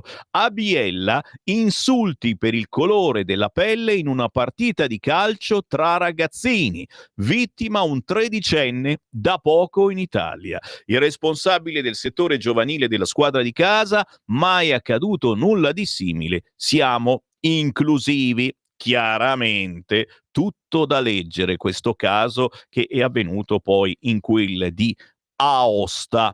Avremo modo di parlarne certamente, se affiorerà anche su altri giornali. Per il momento ne parla soltanto il quotidiano La Stampa. Andiamo sulla Verità, signori, perché all'interno della Verità, unico giornale che parla di questo, a pagina 17, la resa dei conti: in 6 a processo per la manifestazione anti-Green Pass al porto di Trieste, 5 rinvii a giudizio e un rito abbreviato per i fatti del 2021, quando furono usati gli idranti contro i dimostranti pacifici. Ricordate? Mandati a processo per i fatti di Trieste del 18 ottobre 2021 per aver offeso il prestigio e la reputazione delle forze dell'ordine e per violenza e resistenza contro gli agenti antisommossa, i quali, lo ricordiamo, caricarono con scudi, manganelli, lacrimogeni e idranti, sparati a tutta potenza ai portuali omosessuali inermi durante la celebre manifestazione contro il Green Pass organizzata da Stefano Puzzer. Per queste accuse, a vario titolo, sono stati rinviati a giudizio venerdì scorso dal giudice Luisa Pittalis e 5 dimostranti, Katia Cardarelli, 43 anni, per aver urlato agli agenti che si accanivano sulla folla: chi vi paga? Non vi vergognate? Avete le mani sporche di sangue, siete complici di un genocidio. Tito De Toni, 44 anni, per aver dato un calcio a un lacrimogeno che un poliziotto le aveva appena lanciato e un altro calcio a un poliziotto. Daniele Macciotta, 26 anni, perché testualmente spingeva con le mani, insieme ad altri manifestanti rimasti ignoti, gli scudi con i quali gli operatori di polizia cercavano di avanzare, e per aver offeso con parolacce gli agenti che caricavano la folla non violenta. Raffaele Materazzoli, 56 anni, per aver anche lui spinto con le mani gli scudi degli agenti e per il lancio di una bottiglia, e Ugo Rossi, 34 anni, consigliere comunale, accusato pure lui di aver offeso la reputazione delle forze dell'ordine, perché mentre queste caricavano gente anche anziana e poi donne e lavoratori, gridava al megafono: infami, cani del regime, non siete umani, la pagherete cara. Tra le accuse, quelle di aver insultato le forze di polizia lanciando degli oggetti contro gli agenti in temuta antisommossa. In origine gli imputati erano 16, alla sbarra, come dicevamo, pure Ugo Rossi, consigliere comunale, prosciolto un partecipante perché il fatto non sussiste. Ne parla Angela Camuso quest'oggi sul quotidiano La Verità, unico giornale che oggi parla del processo per la manifestazione anti-Green Pass al porto di Trieste, e vi ricordo che questa mattina intorno alle 9:40 su queste frequenze arriva un certo Claudio Borghi Aquilini. Ho ancora una manciata di minuti prima delle ore 9, o alle 9 parliamo anche di roba nostrana, di territorio, perché parleremo con un comitato spontaneo in quelle di Cassano Magnago che abbraccia i negozianti di quartiere, piuttosto arrabbiati a Cassano Magnago in provincia di Varese, proprio la mia città, piuttosto arrabbiati perché i saldi di fine stagione non sono tanto di fine stagione e stanno veramente rovinando gli affari a commercianti di tutta Italia. Ora è arrivato anche il Black Friday.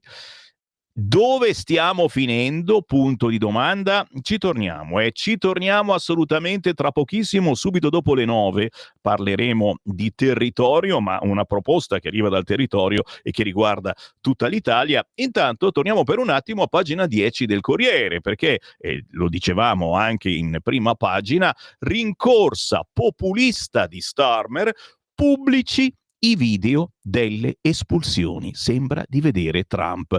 Scrive infatti Luigi Ippolito, modello Trump per il governo Starmer. Ieri l'esecutivo laburista britannico ha reso pubblici una serie di video in cui si vedono immigrati illegali scortati dalla polizia agli aerei per la deportazione. Nuovo termine, ragazzi, che va alla grande. Le immagini mostrano i clandestini arrestati, caricati sugli autobus e infine messi sui voli diretti all'estero, in alcuni casi in manette. Quando scene simili erano state diffuse dalla nuova amministrazione americana, si era levato un coro di indignazione, ma adesso il governo di sinistra di Londra si fa vanto di tattiche analoghe.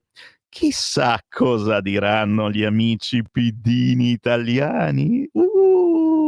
Glielo comprate il Corriere? Glielo mettete in mano a qualche amico piddino? Dai, che scherzone, vero? A proposito, visto che dovete comprare il Corriere per fargli lo scherzone all'amico piddino, metteteli in mano anche a pagina 14, sempre il Corriere, perché lotte intestine, veti e dossier, il PD si incaglia sul candidato e la corsa per Genova si riapre. In città, alle regionali, il centrosinistra aveva stravinto, ma adesso litiga, scrive Marco Imarisio del Corriere. Dove eravamo rimasti? In politica la cosa peggiore è perdere quando puoi vincere. Notte del 27 ottobre, tavolino di un bar ormai chiuso al pianterreno del mercato orientale, Andrea Orlando puliva con la mano le briciole lasciate da qualche avventore e intanto cercava qualche motivo di consolazione per una sconfitta maturata altrove, con il voltafaccia di Giuseppe Conte che aveva posto il veto sul campo larghissimo e sui centristi. Per la prima volta dopo oltre 10 anni di divisioni, le anime del PD locali si sono unite. È da qui che bisogna ripartire. Sì, lui, il candidato del centro-sinistra alle regionali della Liguria, aveva in fondo realizzato un mezzo miracolo: tenere insieme almeno per un momento le anime e le fazioni del PD locale per il distacco il più litigioso e disunito dell'Italia intera, al punto che il racconto delle sue vicissitudini è diventato ormai un sottogenere giornalistico. Qualcuno del mestiere aveva aggrottato le ciglia davanti a quell'affermazione.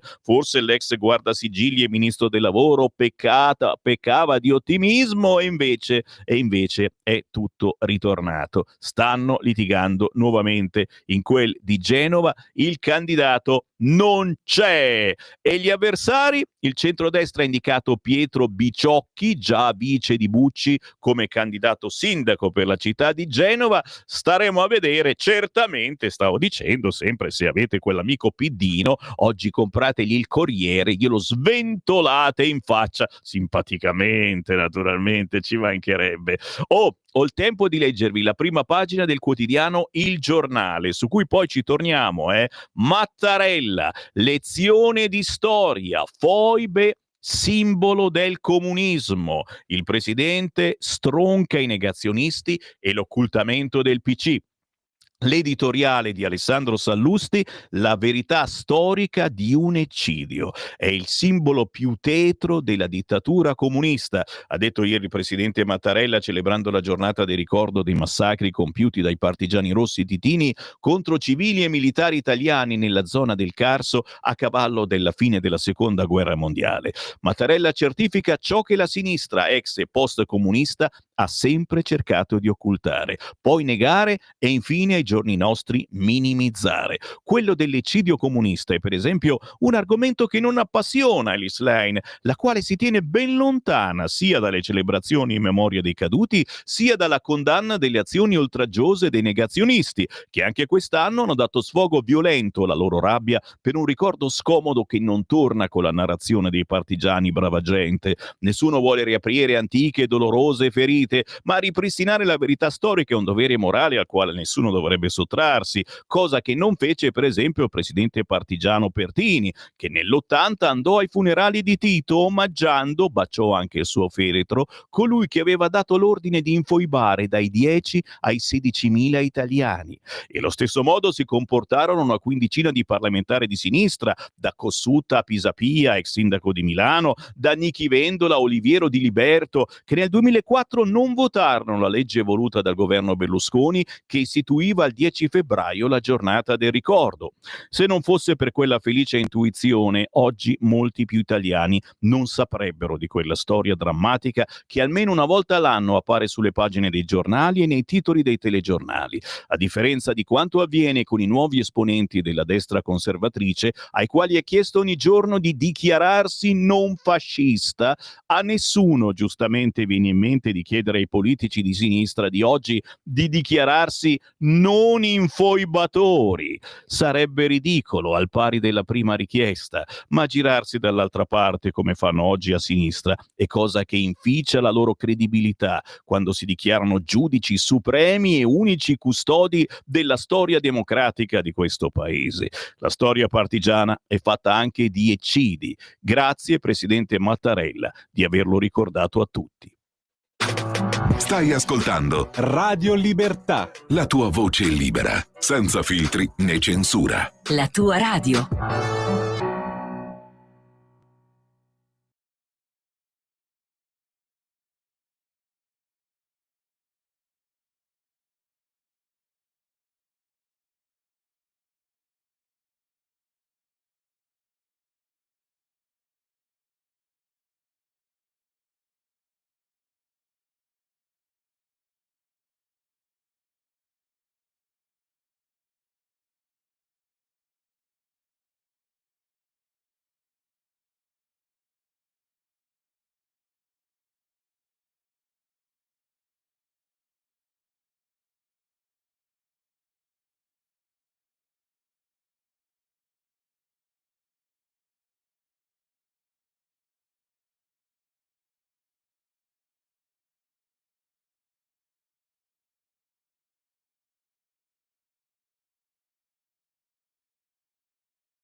Che dolce, Veronica Surrentino, non mi aspettavo te. E anch'io non mi aspettavo qui, ma sono qui anche quest'oggi. Brava Veronica Surrentino, ci manda anche un saluto. Senti.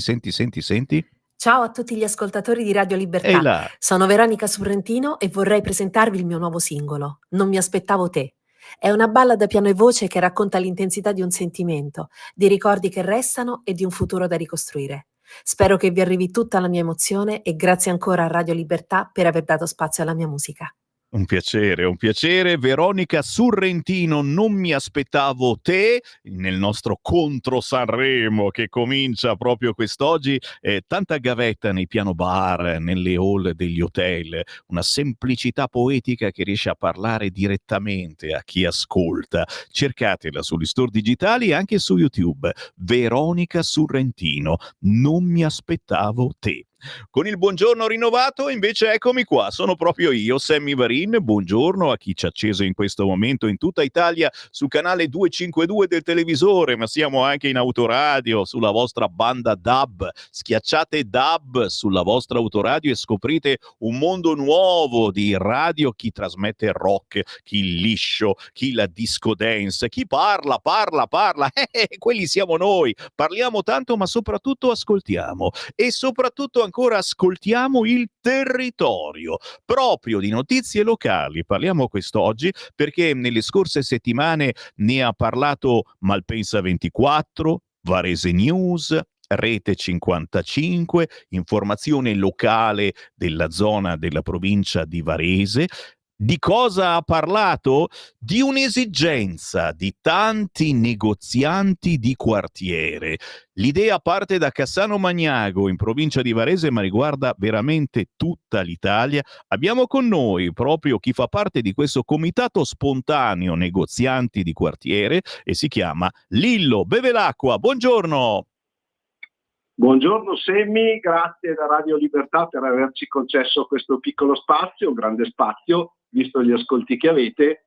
E come hai detto te, se mi permetti, inizio a raccontare un po' la storia di questo comitato spontaneo svincolato dalle associazioni di categoria, sì, dove praticamente a fine mese di gennaio noi abbiamo fatto questa riunione nel nostro piccolo comune di Cassano Magnago, che comunque è una città, e abbiamo cercato di interpellare le forze politiche per questo motivo.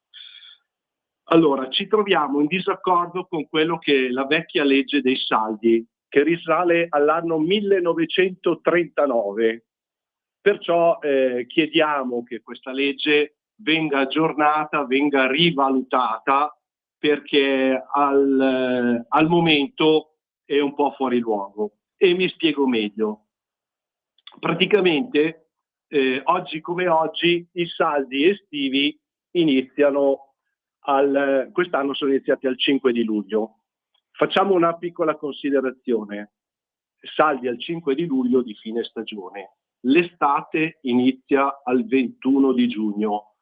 La prima domanda che un bambino delle elementari si farebbe è: ma è mai possibile che dopo 10 giorni che appena iniziata l'estate facciano i saldi di fine stagione? Ecco, questa è la prima incoerenza.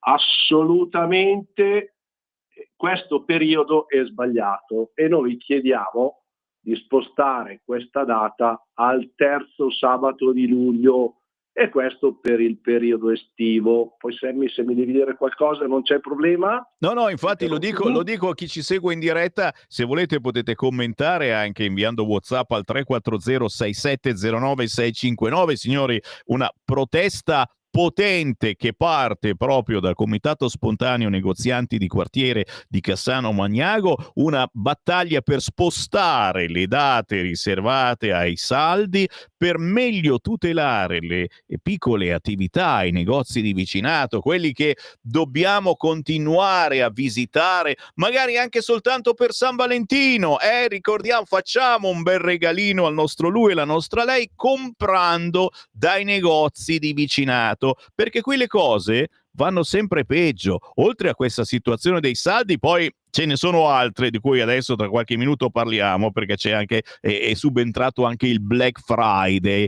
che sembra una cacchiata, ma finché si usava internet, ma adesso ci sono anche i negozi, è una cosa che non è stata assolutamente regolamentata, i negozi che si mettono a fare sconti del Black Friday di colpo, non si capisce più niente, forse ci vorrebbe una regolamentazione, ma qui mi zittisco, lascio proseguire Lillo Bevilacqua, anche perché questa proposta di cambiare le date riservate ai saldi parte da Cassano Magnago, ma ho sentito che sta avendo un successo incredibile, in molti hanno abbracciato la vostra proposta. Lillo.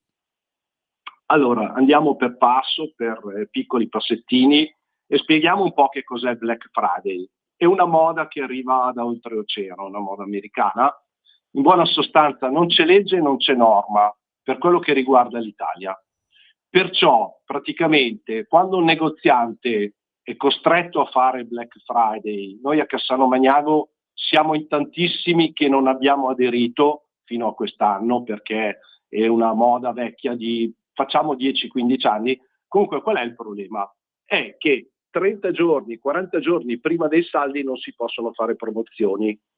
Il periodo invernale, prendiamo esempio questa stagione, questa in corso, al 5 di gennaio sono iniziati i saldi. Anche qui, una cosa per volta ve la spiego in maniera semplice. Allora, il Black Friday al 30 di novembre costringe molti negozianti, perché sono sotto ricatto, diciamo, dalla grande distribuzione. Prendete le provocazioni tutto fra virgolette, perché non è un ricatto vero e proprio, che non mi voglio prendere qualche querela. Però, in buona sostanza, o aderisci al Black Friday o altrimenti il pubblico, gli acquirenti, vanno dove c'è questo benedetto Black Friday, che comunque fa comodo a tutti comprare pagando un po' meno. Però qual è il problema? Che a novembre si esauriscono i soldi. Col Black Friday, che non è normalizzato, è un po' come guidare senza patente, e le varie prefetture d'Italia, piuttosto che chi ascolta questa trasmissione, che so che è seguita da molti politici, e questa è un'altra provocazione, prendetela come tale, avrebbe l'obbligo di fare una segnalazione alla Procura della Repubblica perché si sta guidando senza patente. Il Black Friday non è assolutamente normato, non c'è legge. E i commercianti chiedono per il periodo invernale, visto che anche qui l'inverno inizia il 21 di dicembre, dopo 10 giorni il bambino delle elementari si chiede: come è finita la stagione invernale? No, non è finita, siamo nel pieno, perché iniziando dal Black Friday fino alle feste di Natale, un'altra volta i piccoli commercianti, i commercianti di quartiere, quelli dove le mamme, le nonne, i ragazzi vanno per comprare il jeans piuttosto che la maglietta per la nonna e via dicendo, sono costretti a concedere lo sconto. Ed ecco che 60 giorni, scusatemi, sono nel periodo estivo, dove praticamente si lavora, se va bene, a pari. Altri 60 giorni, perché la norma dice del 1939, 60 giorni d'estate e 60 giorni d'inverno. Perfetto. Altri 60 giorni li facciamo nel periodo invernale ed ecco che diventano 120 più, io gli aggiungerei 10 giorni del Black Friday, perché oramai è buona norma partire una settimana prima e una settimana dopo, in maniera che lì si esauriscono tutti i soldi e praticamente i negozianti non possono tenere aperto la loro bottega di quartiere lavorando solamente 5 mesi su 10, perché uno lo facciamo anche noi di ferie alla fine della fiera. E tornando un po' al discorso delle sanzioni che i comuni dovrebbero fare se uno non rispetta il periodo dei saldi riferito a Black Friday, la sanzione è solo di 800 euro. Voi capite che per un negozio è una botta, per un negozietto di quartiere. Per la grande distribuzione 800 euro è come andarsi a bere un caffè. Per questo noi nella nostra richiesta abbiamo chiesto che da quest'anno il Black Friday non si deve fare se non è normato, perciò è la politica che deciderà. Ma i punti vendita che non rispetteranno, cioè che violeranno la legge dei saldi, Noi chiediamo la chiusura del punto vendita per 8-10 giorni, non una sanzione pecuniaria in soldi, ma una chiusura. Sammy, fammi altre domande. Certo, e questa è la proposta dirompente che arriva dai piccoli negozianti di Cassano Magnago in provincia di Varese. E chi sta aderendo? Chi ha detto sono d'accordo con voi? Allora, ho iniziato settimana scorsa a scrivere a un po' di persone che hanno negozio, e vi elenco solamente le città. Lo faccio in maniera velocissima: Milano, Roma, Bologna, Torino, Palermo, Brescia, Bergamo, Verona, Treviso, Varese, Malnate, Gallarate, Legnano, Saronno, Rovellasca, Lomazzo, Lainate, Abbiategrasso, Vigevano, Tortona, Pavia, Como, Piano Gentile, Vercelli, Biella, Pontoglio, Credaro, Melegnano, Lodi, Cremona, Cernusco, sul Naviglio, Magenta, Besate, Bareggio, La Chiarella, Borgomanero, Motta Visconti, Casteggio, Torre d'Isola, Sesto Calende, Arona, Giussago, Opera, Candia Lomellina. Questi sono solo una cinquantina delle adesioni che abbiamo avuto, che ad oggi, a ieri sera, sono circa 150, non adesioni di negozi, ma adesioni di città. Il nostro obiettivo è quello di arrivare a 200 città che in questo comitato spontaneo chiedano alla politica nazionale, e questa non è una richiesta da parte della destra, della sinistra, del centro, di chi per esso, ma è una richiesta sociale, perché bisogna tenere conto che se nei centri urbani si svuotano i negozi, si abbassano le saracinesche, il degrado, lo vediamo tutti i giorni sui telegiornali, aumenta. Parliamo di spaccio, parliamo di bottiglie che buttano in mezzo alla strada. Il commerciante comunque fa la sua segnalazione ai vigili urbani, alla polizia locale, a quello che comunque serve per mantenere un certo decoro. Se andiamo nelle vie di Milano, e io prendo Milano come esempio perché vi faccio una zona che conoscono in tanti: Corso Buenos Aires, Piazzale Loreto, oramai sono tutti temporary shop, temporary store. I negozi storici di Milano sono spariti. Ci sono le catene d'oltreoceano che stanno facendo il bello, il brutto e il cattivo tempo. E noi, piccoli commercianti, siamo convinti che questa è una manovra da parte dei grossi gruppi per ridurci sul lastrico, per farci chiudere, per fare la fine dei negozi di elettrodomestici che una quindicina d'anni fa hanno iniziato ad avere la concorrenza dei grossi gruppi e sono spariti nel giro di nulla. Siccome il settore tessile e abbigliamento comunque è il secondo a livello di fatturato in Italia, il PIL del tessile e abbigliamento è una cosa molto importante. Io vengo da Cassano Magnago, la mia azienda, l'azienda di famiglia più che altro, a Cassano Magnago, però non dobbiamo dimenticarci che Busto Arsizio per il mondo, che è attaccata a noi, è considerata la Manchester d'Italia della moda.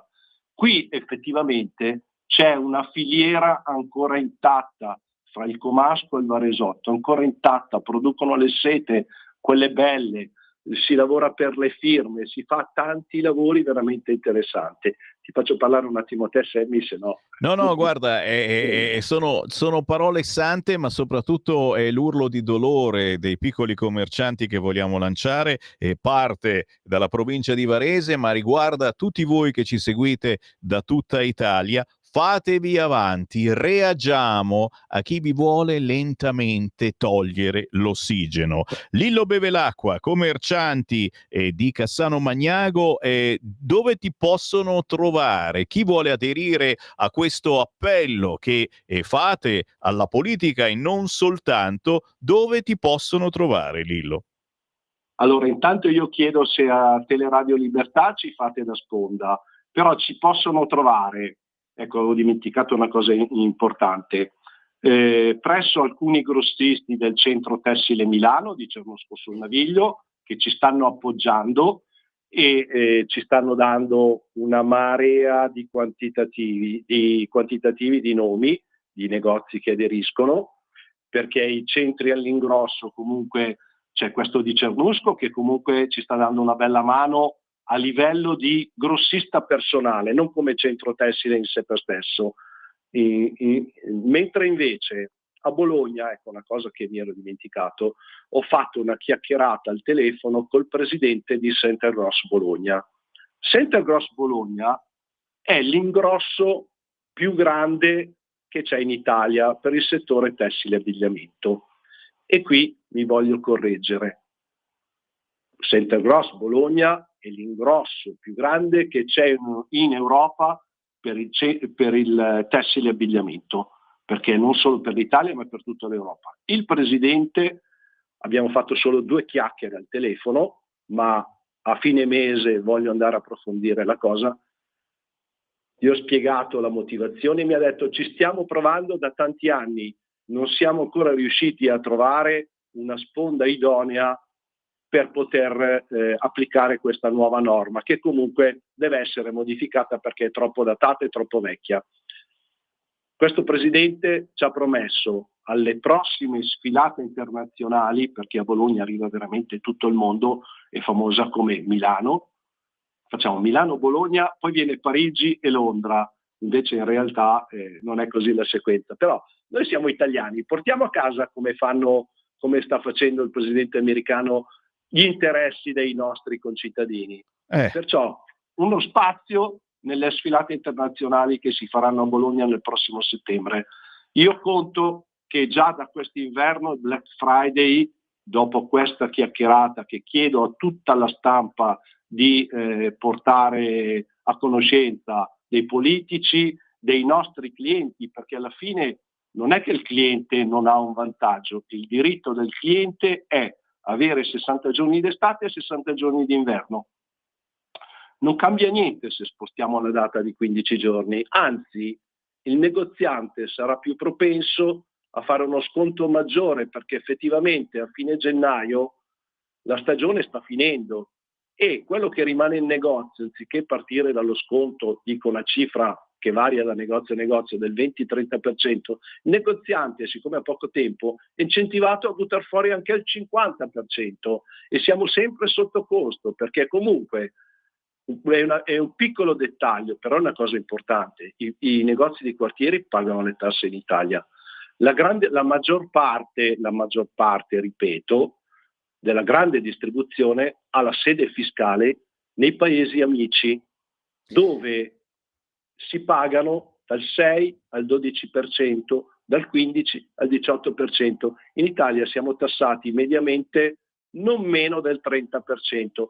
Non dico che è una concorrenza sleale, perché anche internet è giusto che ci sia, per l'amor di Dio, e via dicendo. Però faccio un esempio ai teleradio ascoltatori di Teleradio Libertà.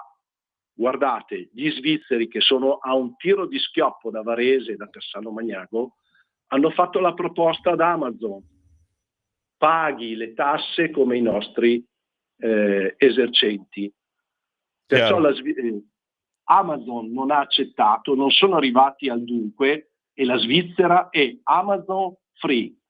Abbiamo detto tutto. Noi non chiediamo questo in Italia, però almeno che il periodo dei saldi sia effettivamente 60 giorni e 60 giorni. Questo Black Friday che tutti fanno finta di non vedere, insomma, è da normare, e io ringrazio veramente Lillo Bevilacqua. Lillo, torneremo a parlarne di questo. Intanto abbiamo lanciato un bel sassone, l'appello del Comitato Spontaneo Negozianti di Quartiere di Cassano Magnago per meglio tutelare le piccole attività e negozi di vicinato, e qui naturalmente l'appello, mi raccomando, San Valentino lo facciamo acquistando in un negozio di vicinato. Grazie Lillo Bevilacqua, buon lavoro, ma ci ritroviamo per sapere come va a finire, ok?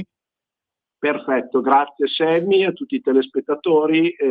Niente, alla prossima, ci aggiorneremo. Grazie. L'ultima piccola cosa, questo è il primo obiettivo che mi sono prefissato come persona di Cassano Magnago, che come Sammy, che è mio concittadino, alla mattina quando si alzano e si fanno la barba, tirano fuori la lingua, si insaponano la lingua e si tagliano tutti i peli che hanno sulla lingua, perché le cose giuste è giusto che vadano valutate. Grazie. Certo. Grazie. Buon lavoro, Lillo beve l'acqua, buon lavoro, è ora di aprire anche il negozio e noi torniamo sul quotidiano Il Giornale, signori, negli ultimi 5 minuti di rassegna stampa. Oggi abbiamo voluto parlare proprio di questa iniziativa locale non ancora riportata come dovrebbe sui quotidiani, perché ne ha parlato Malpensa 24, Varese News, Rete 55, ma non di più. Andiamo invece sul giornalone Il Giornale, perché a pagina 5, signori, a proposito del nodo immigrazione, si scrive: braccialetti elettronici ai migranti, il Viminale ne ha già presi 100.000.